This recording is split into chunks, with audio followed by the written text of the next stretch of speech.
Down To Chat is brought to you by swag.com. We are going to be talking more about employee retention in this podcast, and I think one of the super important parts of keeping employees is making them feel valued.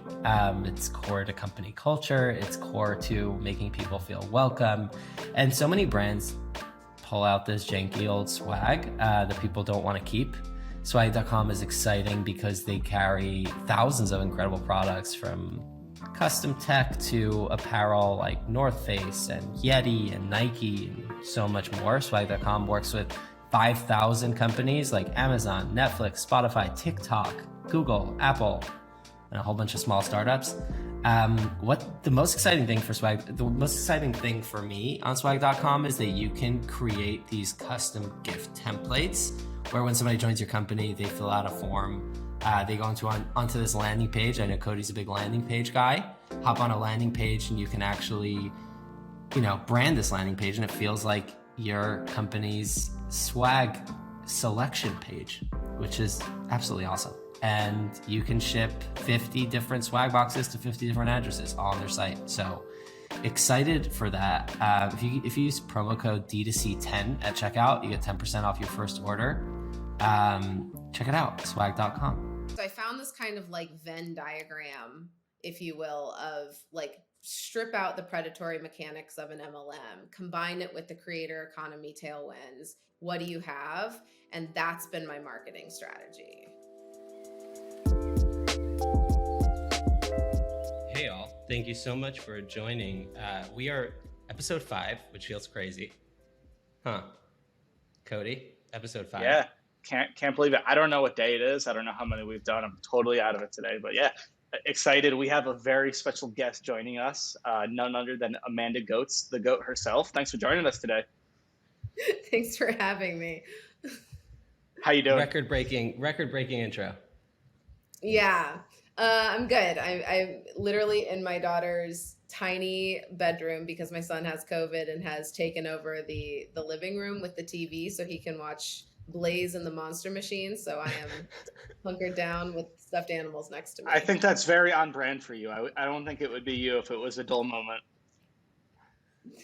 Yep. I guess that makes my like going to Starbucks and them not having my favorite drink, that makes that kind of juvenile. There's a TikTok right now that's going around that's like when they hand you your coffee and it's not the same color as it normally is, and you're like, thanks, and you're like, no, it's just gonna ruin your day. Oh my everybody God. We'll do that. I'll go to Paper Plane, so the coffee place by us, with my wife, and I'll get something and I'll like forget to ask for I get decaf, and so they can only make like an Americano, which is super strong. So I'll ask for a bunch of oat milk, and they don't put enough in, and it's like still so bitter, and I'll be like, it's too bitter, but I'll be like too shy to ask for them to fix it. So my wife will take it from me and be like, can you guys please put more in? And it's like so hard for me and embarrassing. That's like Amazing. True partnership right there. That's like when you found the right person for you, because they'll go get you more oat milk. Yeah. I know. Does Yeah. Cody, does she send it back when you get the wrong thing at the restaurant? Because I don't. I just like... Oh my God, I could get like the worst thing in the world and I would never send it back. Like when we were flying back from Paris, I got, Eli, I don't eat any seafood, and I ordered the gluten-free meal, but I never specified, and I guess I'm pretty picky. So it was fish, and the guy would hand it to me, and I'm just like, thank you. And like, I didn't eat it, but I just let it sit there because I could get like the most burnt steak in the world. I just don't have the heart. What about you guys? Do you? No. I'll just like push it around and be like, I ate it. And because I don't want them to feel bad that I didn't eat the food, and I don't want them to tell the chef. Like, I'm way too nervous I'm an empath. I care way too highly about other people's feelings. Just too polite. Eli, I can't imagine you being any differently. I've never sent it back. But I'll complain about it afterwards. I'll be like, oh my God, That's the worst. Yeah. Eli goes to Twitter with it. That's perfect. But I mean, two things. First of all, a huge thank you to swag.com and Wayflyer for sponsoring this. We really appreciate that. We'll share a little bit more about swag.com and Wayflyer throughout the episode. But this has been, when we were talking about starting this podcast, we were talking about guests, and I think the number one kind of name that came through was Amanda. Amanda and I and Cody, we've been friends for a minute, and it's, we talk about unconventional things on this podcast a lot, and we're so excited to bring on Amanda to talk about the business she's building, the unconventional paths she's going in to build it. And then just in general, I think you've been on Twitter for a minute talking about, unconventional shit. Like Cody was saying, never a dull moment, always exciting, but feels really real. Like a lot of times on Twitter, things feel like it's just a persona. For you, it's like you put your full out on there. And I'm invigorated by it and excited about it. So that's kind of the gist of this episode. We want to talk about unconventional paths and kind of what you're up to. Yeah, let's talk about first kind of, building your brand, building House of Lies. In DTC, I feel like there are so few playbooks, and most brands are doing things very similarly. They're running Facebook ads, or they're running TikTok ads, they're doing the same email flows and everything. There's obviously, some exceptions, and you're definitely one of them. But I think there's a lot of people just doing the same thing, and they find it works to a certain degree. But it seems like you've done something completely differently. Just kind of obviously outside of not being able to advertise easily because of CBD. What was kind of the backstory, and you're deciding to build a business how you have? Yeah, so I grew up in the Midwest. I actually grew up 30 miles north of Peoria, and there's a marketing phrase like "if it plays in Peoria." If you guys have ever heard that, That's like a big like Madison Avenue one, right? Yeah, if it plays in Peoria, meaning that is like middle America. And if people get it there, it will work. It'll achieve mass adoption. So that's where I grew up. And as a marketer, so I've been doing marketing now for 16 years. And one of the things that I love psychology, and everything around marketing to me is around like learning about actual human psychology or behavior and habit loops and all that kind of stuff. One of the things that I just couldn't figure out over the last decade that I got really, really nerdy on was MLMs. Because I grew up where everyone was selling you a basket or Mary Kay or whatever. And I'm like, okay, let's break down the facts that we know. MLMs, you say it, they are predatory. They're bad. They have a bad stigma. And when you actually unfold that and say why, it's okay, less than 1% of women actually make money. And yet they're selling this value prop of be your own boss and build your own business and all this stuff. And they're usually predatory on low socioeconomic women.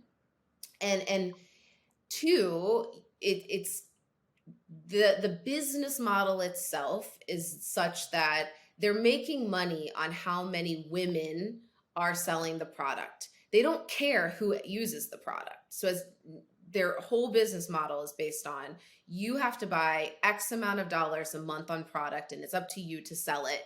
And the only way they make money is if they recruit more people under them to sell the product under them. So that's hence why it's called a pyramid scheme.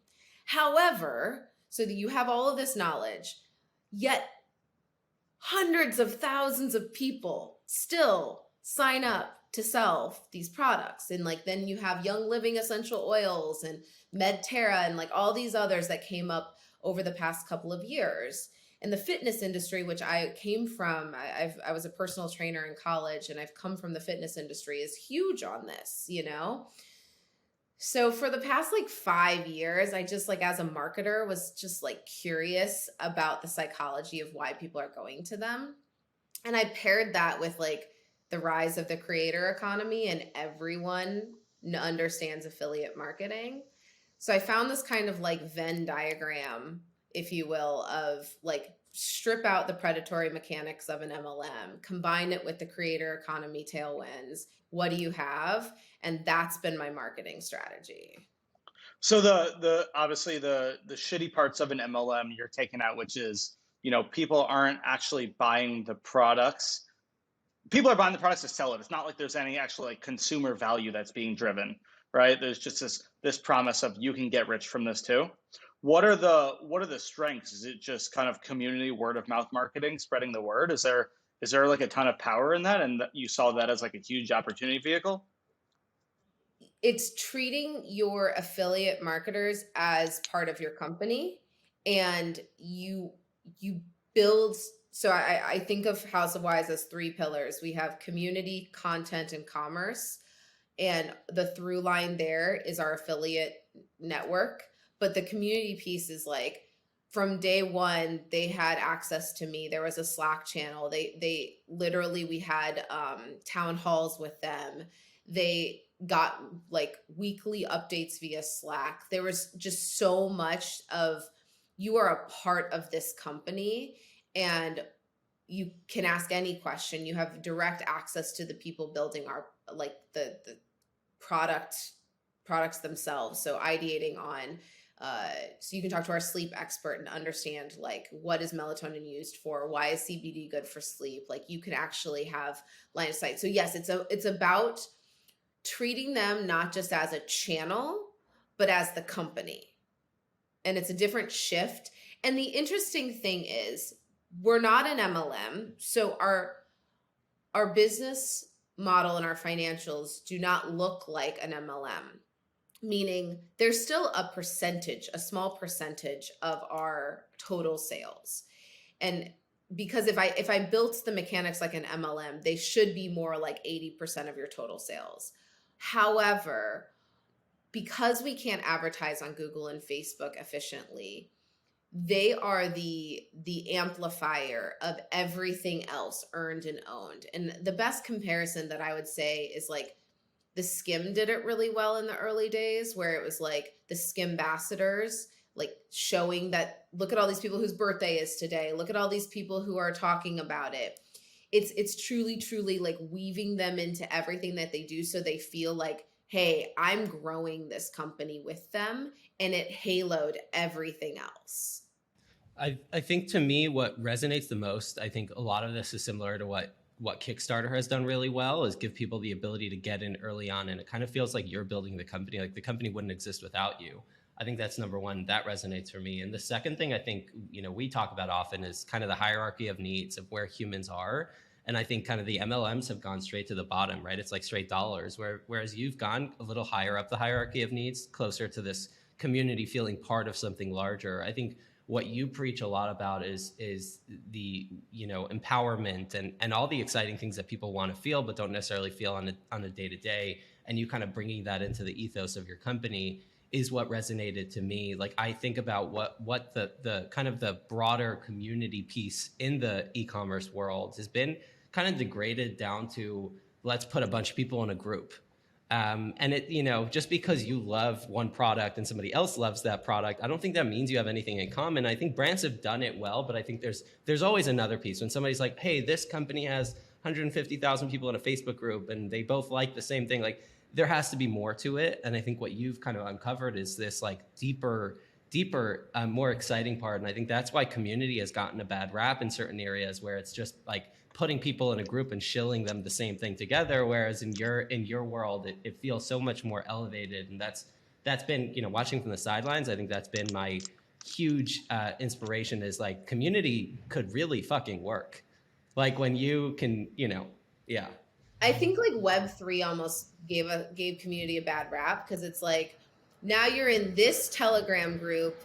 Sorry, there's a train going by. You're in this Telegram group because you bought this NFT. So thus you must want to talk to all these people about this thing. And it's, the community aspect is aspirational. Like, if you do a brand pyramid, the top of it is around like an aspirational idea of who you want to be, like growth-minded individual. So for us, it's like, yeah, we are a CBD company. We have gummies for very functional needs like sleep, sex, stress, etc. But the aspiration is like, I want to be able to make space for myself. And I don't know how to do that right now. And I need people to hold me accountable, to like feel like I'm holding myself accountable, that I'm giving myself permission to do that. And it's hard in when you see, especially like with hustle culture, it's like, go, go, go. And I love that, like, I know you guys have talked about this, where it's like, if you're working 80 hours a week, you're not good at what you do. Like, you should be figuring out how to do this smarter, not harder. And like, for me, that's the aspiration that I want women to feel. It's like, you have permission to now fit these things into your life, and let us show you women who are doing it. Like, that's why I talk openly about the fact that I don't work like crazy hours. I have kids. I like to work out. I love to have a personal life. Like, and so like it's more this aspirational goal of not like, it's like the antidote to the metaverse is like what I say within my like friends. It's like, I want everyone to spend more time off their phones. I love it, and I love that we might get canceled by the Web3 folks.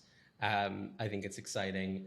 I was about to say that before you brought up like that's what I actually do. I was about to say that it's kind of like this. There's so much talk about like what should happen, but I think it's people like you that are actually doing the work and are like, okay, I'm actually working a couple of hours a day really intentionally, and then I try to make time for other things. And I think, you know, the D2C bros of Twitter have done a really phenomenal job of turning everything into hustle. And it's just like, if you're not, you know, the tweet that goes viral every week, if you're not working 900 hours a week in your 20s, and it's like, honestly, fuck that. I think that some of the most, you know, like I think putting in the work is important, but it also has to be putting in the smart and intentional work, because like you were saying, if we sit 80 hours in front of the computer, that doesn't mean we're getting quality work or any work at all. Sometimes, like I heard you say this on a different podcast last week. It was like, you know, my perfect opportune hours, what was it, like 8 a.m. to X? And it's like, that's where my quality work, and being cognizant of that and making sure like that's my decks and that's my, you know, investor updates, and that's my, you know, versus like the hours that are just filler hours where it's like, okay, I'll catch up on Slack and get to inbox 0, right? Yeah, the older I get and the more it's weird, like I'm getting closer to 40, and every year that goes closer to 40, I'm like, I care less about the details of like, I don't care about inbox 0 anymore. I don't care about like Slack notifications. Like, if somebody needs something from me, like that's not mine to own.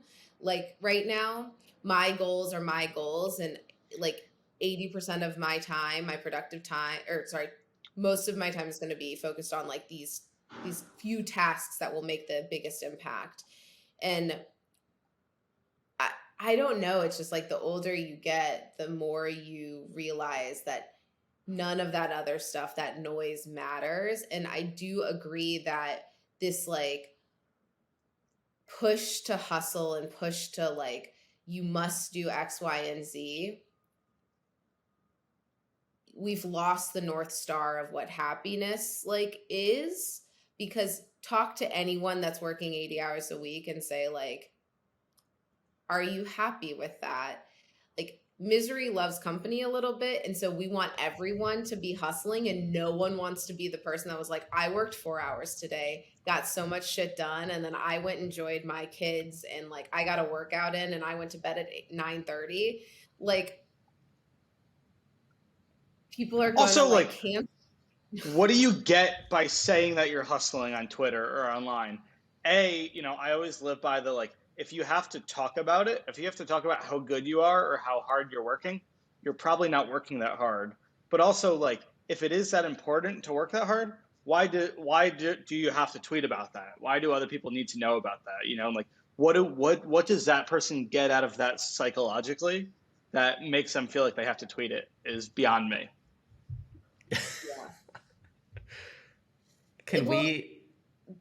I was just going to say, like, it's kind of a self-fulfilling prophecy too, because the people who, like, look, investors want to make sure that their dollars are going to get returned.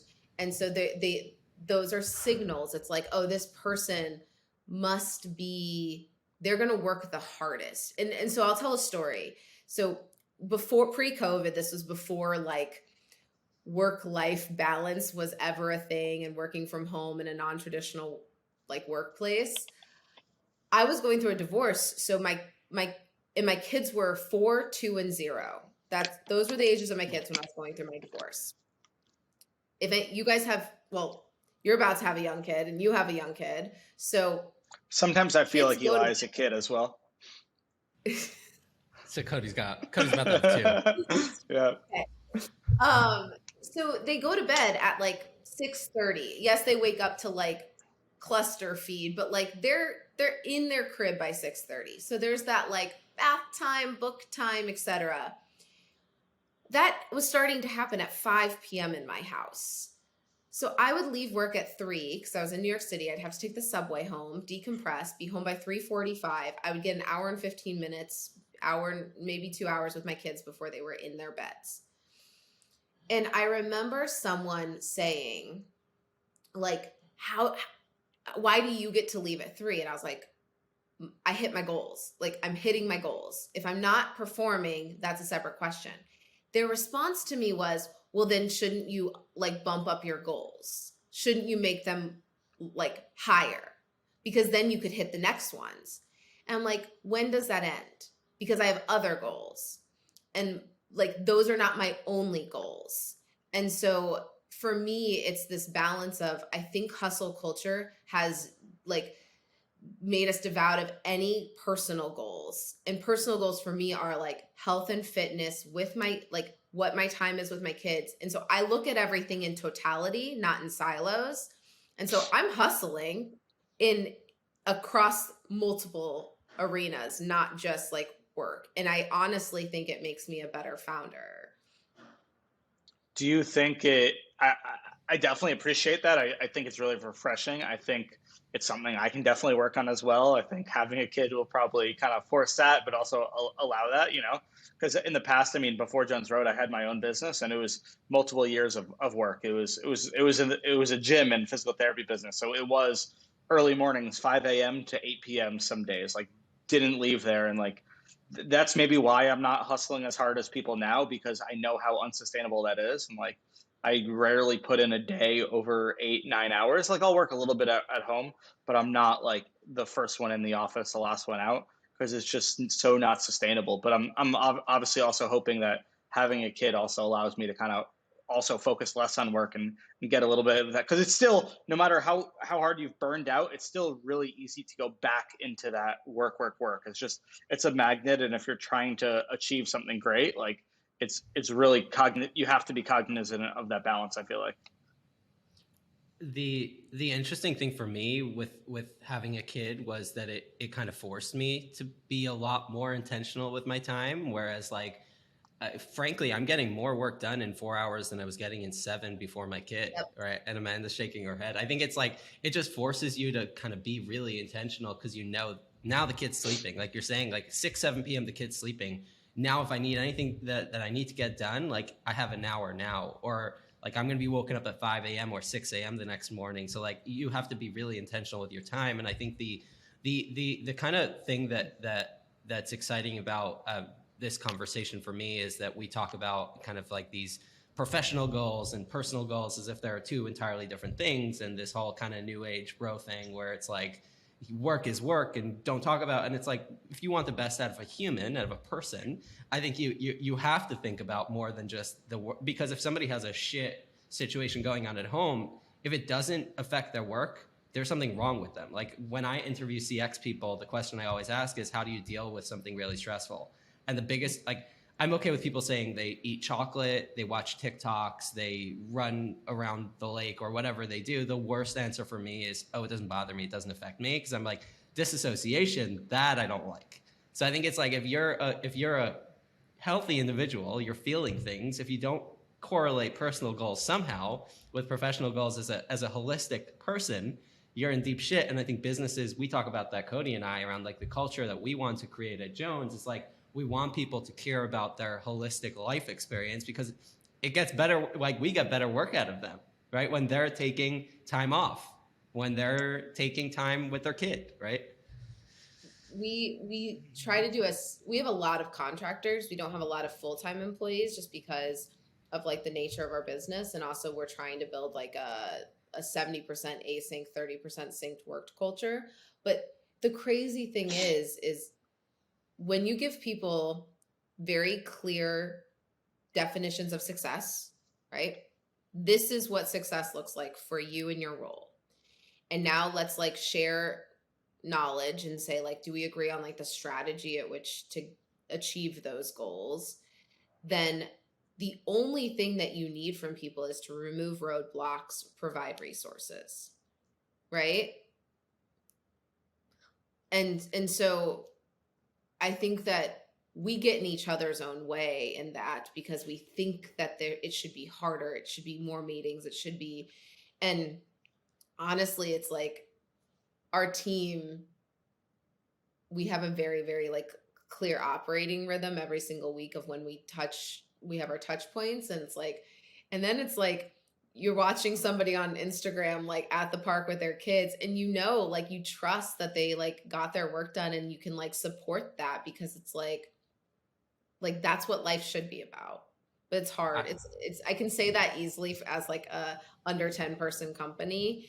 I know, like I have friends who have 200 people companies, and they're like, it gets so much harder, and then it's like you don't have everyone that you can trust in that way. So I say that sitting here with the privilege of less than 10 people. So I remember a time, Amanda, when I used to hide my Instagram story from my boss, because I knew that I would get judgment if he saw me on a Saturday or on a Sunday at a park.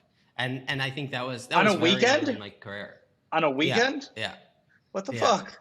And it was like, you're like, we're early stage startup. You got to hustle. And that was early in my career. And now it's like, I can post a photo of my kid in the park and Bobby will respond with a whole bunch of hearts. And it's just like, it's exciting to be in a place where I think your point, we talk about this often, as like hiring A players and giving them their what it takes to succeed, or even B players with a very specific kind of, like you're saying, like give them what it takes to succeed. And this is what success entails. And kind of like I tell my CX people, like, we're hiring a team. We know that during the chaos, you'll need to be putting in a little bit more time. When it's quiet, like if we demand more time when it's chaotic, when it's quiet, why should we be demanding you to sit in front of your computer and wait? Like, grab a drink, go have fun. Like, no judgment if you're on the beach, as long as your work is getting done. Like, I'm okay with the quiet time. If we have a quiet week and you're all like, oh, I'm going to go out with friends and I'm clocking out at 3 p.m. Like, that's fine, because a business ebbs and flows. And if we demand you at your best when it's chaotic,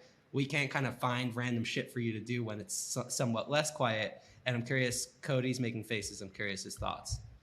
No. I mean, did I say it when you were like, hey, I'm gonna go to Europe for a month? I'm gonna be working. What did I say? He's like, please, see you there. Yeah, no, it's true. I think it's exciting, because I think that it's how you get the best out of people, especially when you're hiring people that you know can do the work. And I think being constantly available for like, hey, if you need anything, I'm here. And I'm also monitoring your progress, and like I want to make sure you're getting to where you are, but also like, this should be fun. Like, I firmly believe, and I was talking to Bobby yesterday about like just a catch up. It's been like 4 months. How's it been? And like I said, the number one, like there are 2 things on my list. I want to kind of create and cultivate a moments program, like something at Jones Road where we go above and beyond for customers and kind of make their day when they reach out about something that's going on in their life, like something that feels intentional and special. And then the other thing is like, my number 2 thing is like, I want to make this fun. Like, I want everyone to have a good time doing this, because at the end of the day, it's like, if somebody's giving 40 plus hours of their week, or even 35 plus hours of their week, and it's not fun, like, that's a fast track to depression. Yeah. So I love that so much. So much. I'm wearing all the Miracle Bomb. Love it. Amanda, I'm somebody like, we're hybrid in the office. I would totally be remote all the time if I could. I don't love working in the office. I hate meetings, but I see them as kind of a necessary evil to get communication across. And I'm not saying they have to be, but I would love some strategies for like better async communication. I know you guys said you're like 70% async. What are some of the strategies that you kind of use and lean on for communication and management?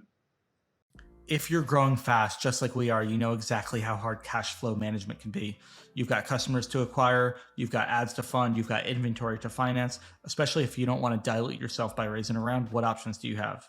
Enter Wayflyer. With Wayflyer, you can get fast, flexible funding from $10K to $20 million at the best possible rates. No collateral, no dilution, just the funding you need to improve your working capital and help you grow your business. Join the thousands of businesses using Wayflyer to fund their growth. Go to wayflyer.com/pod to learn more.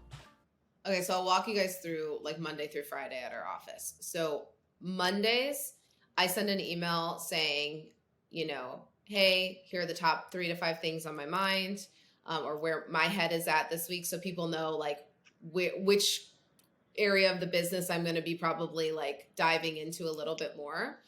And then it has a link to a OKR tracker.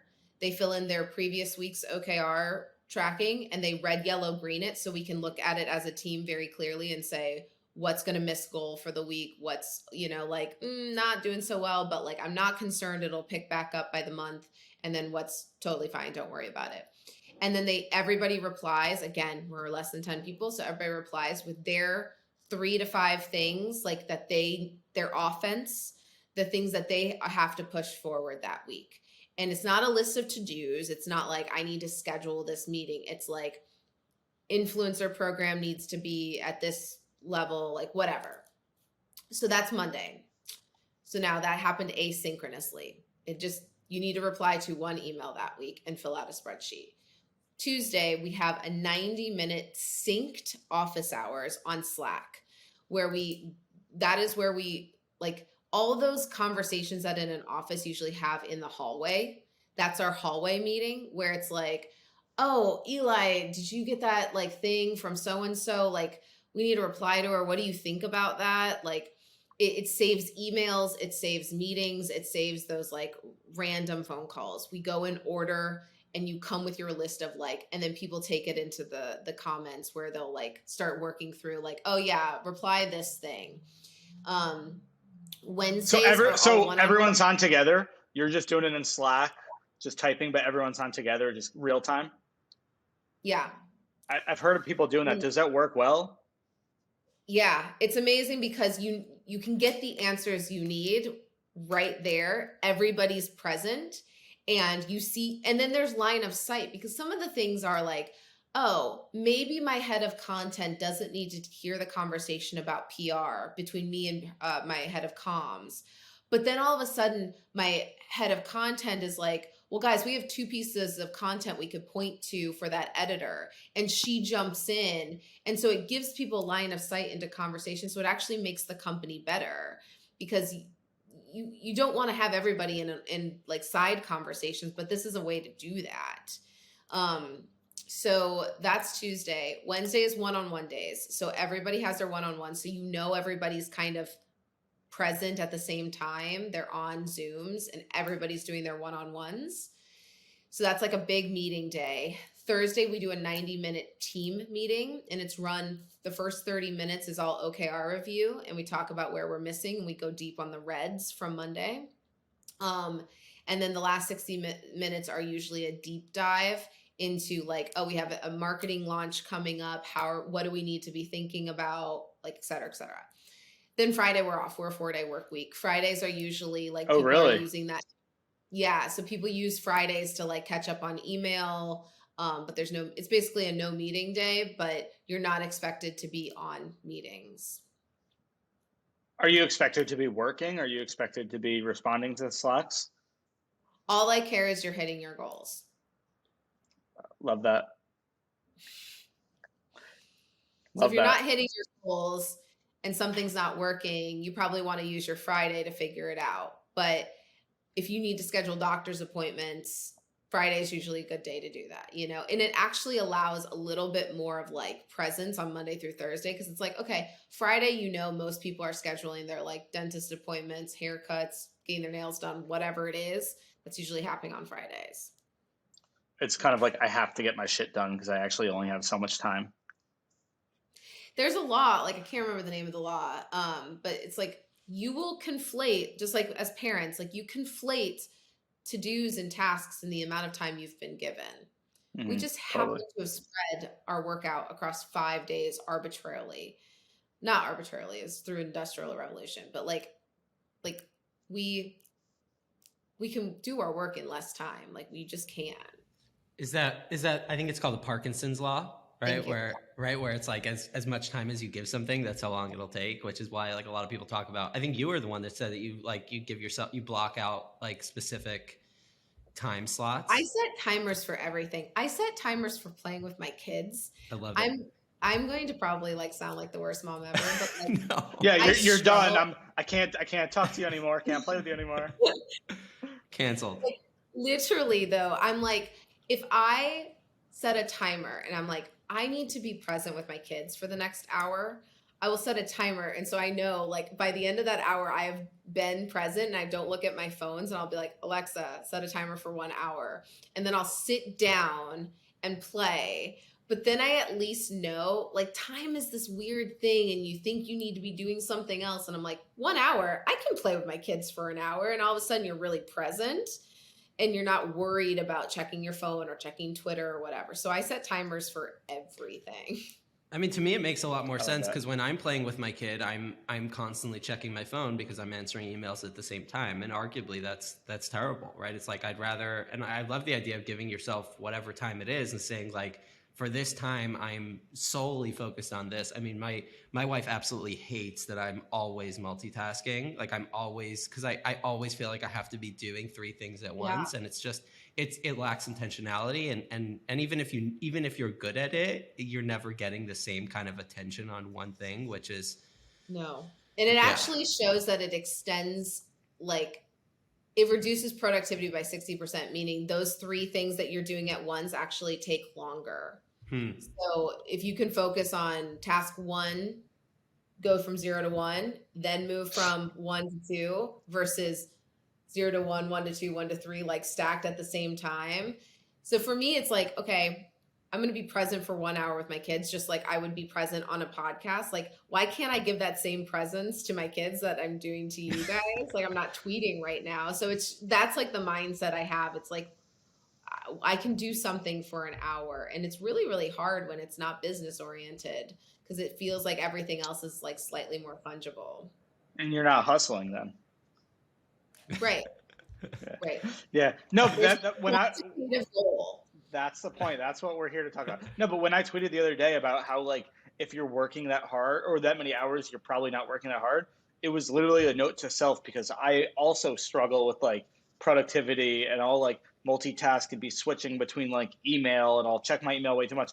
And I just had a good like 2 hours where I actually like got done what I needed to get done for whatever reason. I was like, I actually feel like I'm working really hard. I feel like I'm in a flow state, and I feel like if I kept this up for 8 hours, I wouldn't be able to work at the end of the day. I would feel exhausted, but I always feel exhausted. I would feel exhausted in a good way. Like I got what I need to get done and now it's time to recover versus like stressed and hectic, but I still have to answer emails at night. I got the important stuff done, I think is the most important thing. It's like blocking time to get the important stuff done sounds so simple, but if you actually do it, you're not going to feel like you have to actually work so many hours. And it seems like that's what you're focusing on and what you're pretty good at with the lack of time and how you're structuring things. It's like get what you need to get done and then go have fun to have some balance. Yeah. Well, this has been an exciting rant. This is like one of my top 10 favorite topics.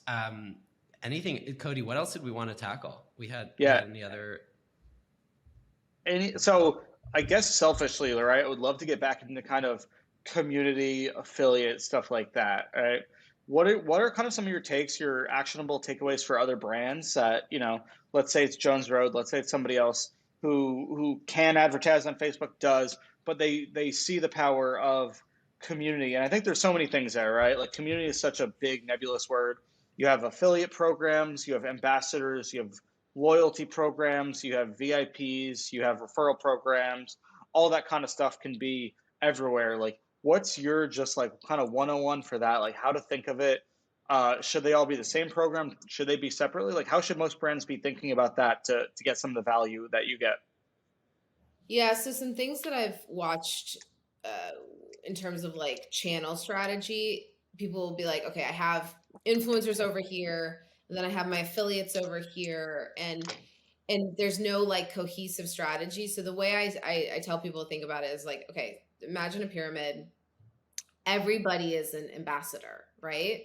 Like at the top, you just have people that you pay to be an ambassador and you have contract with. And then as you move down, it might be in the middle, it's you seed product to them in exchange for, and maybe you give them a different email journey because you're going to give them examples of whatever. And at the bottom, you have your organic ambassadors or your affiliates and the people who just love your product and you want to incentivize or give them, a means to talk about it in a bigger way.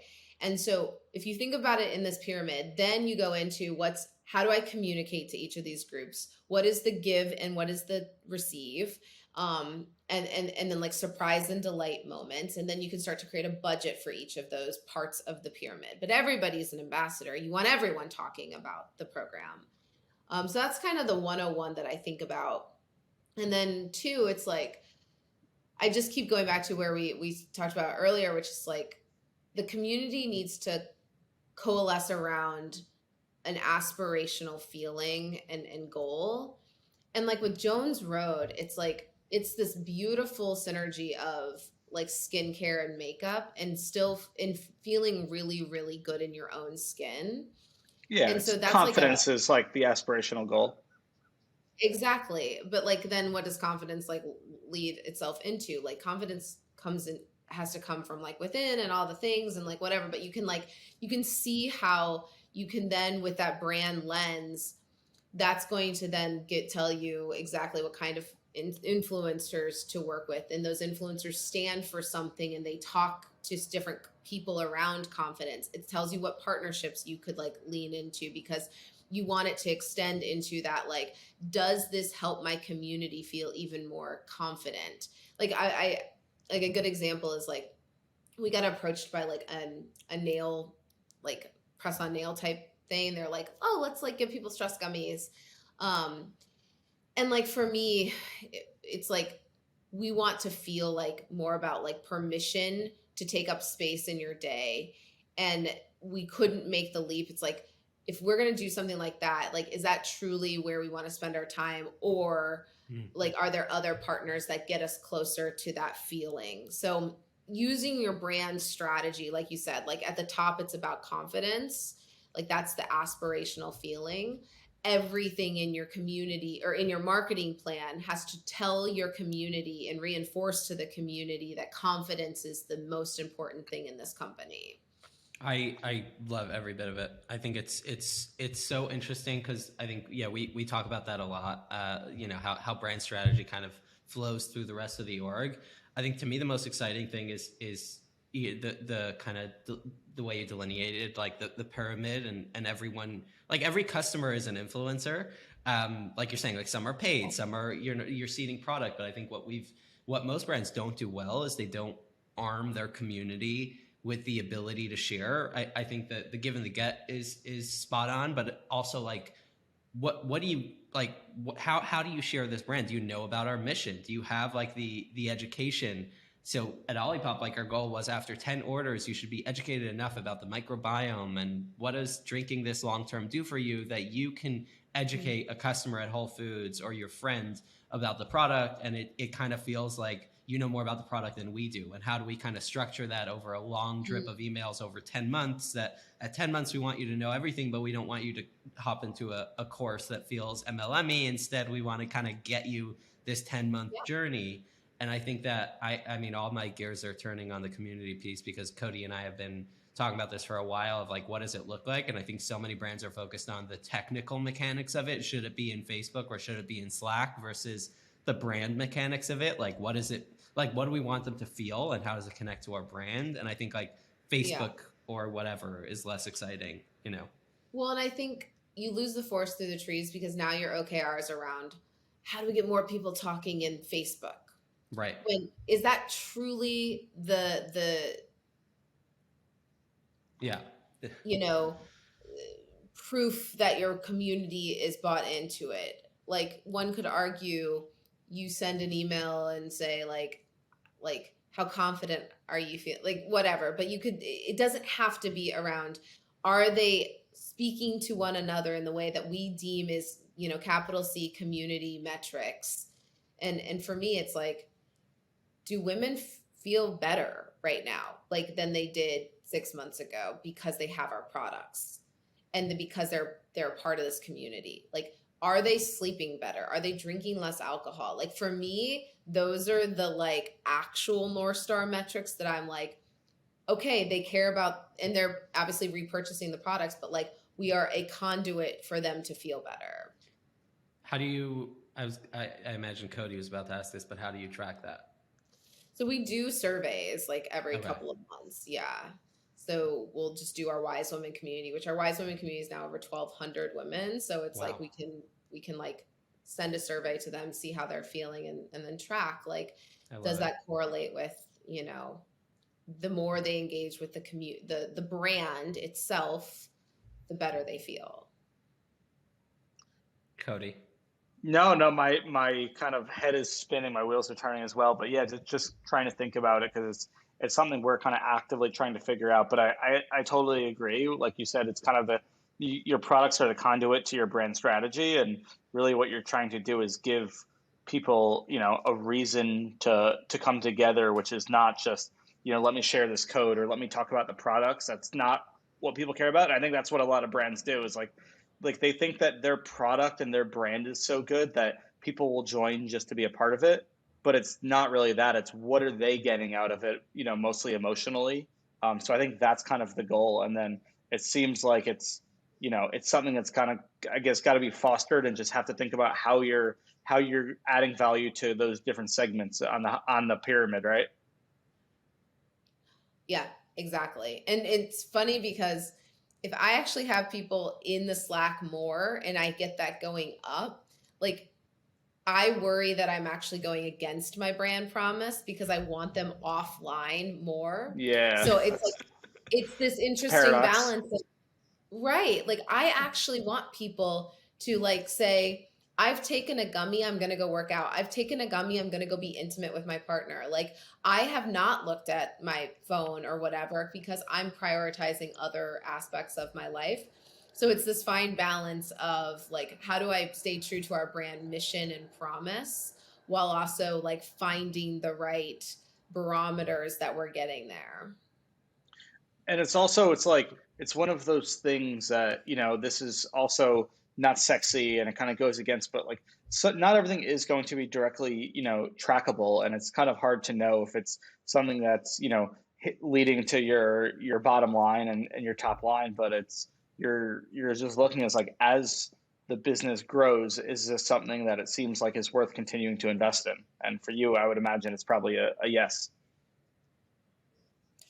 Yeah, I mean, literally, we've been around for 14 months. We're up 200% year over year, and we've That's now amazing. reduced our marketing spend by 60%. Wow. Like it's like you're right. I can't like point to like because they did 4 Slack messages in the community channel that led to, but it's like it from a business standpoint, it's working. I think the most exciting thing for me around brand is that so much of it is not trackable. Like we talk about surprise and delight, and I was talking to Cody about this last week. At Olipop, something we tracked was we took a cohort of 100 customers that were subscribed for 6+ months. We did this in June. They were subscribed since January. We took 100 customers, tagged 50 of them as A, the other 50 is B. We sent 50 of them, we tagged them in Shopify, we sent 50 of them gifts. I think it was flowers, and the other 50 we did nothing.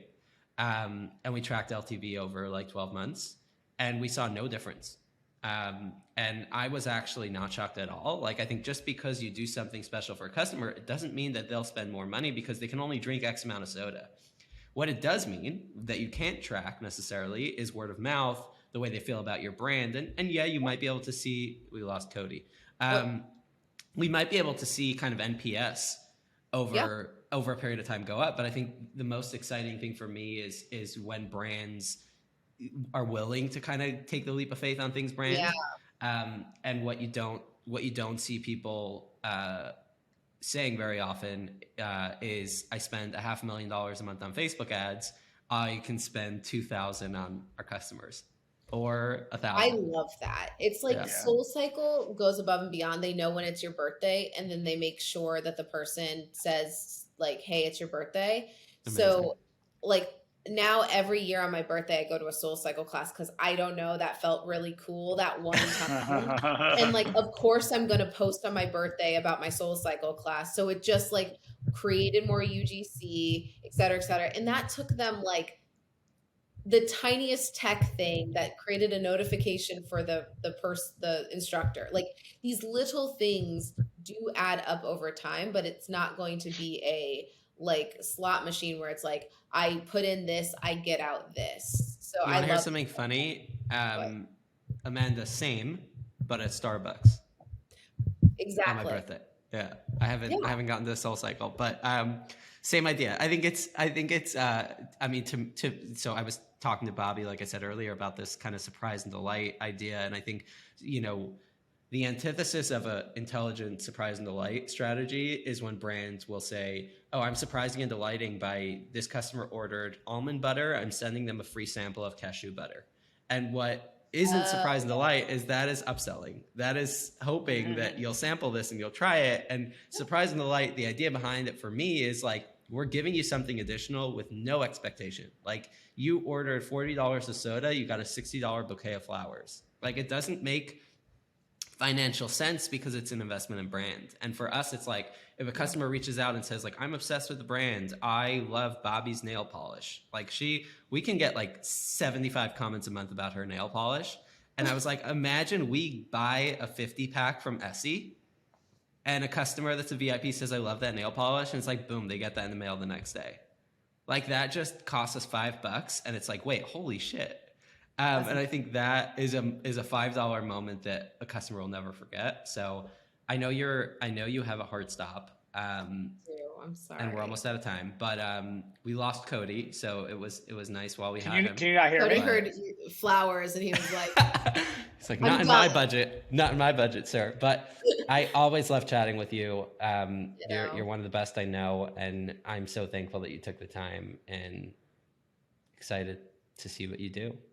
Thank you. Likewise. You know, I'm a huge fan of you too. And I love that we can have these conversations around like what it's like to live a life on kind of an anti-hustle culture. And so I just applaud you guys as men, as like future dads for like standing that ground. Cause I think it like opens up a lot of other people to do so. So if we get canceled for it, let's all get canceled together. We're going down together. Yeah, and now let's meet in Miami again. Perfect. All right. I will see you soon. Thanks. Bye. And have a great weekend. Cheers.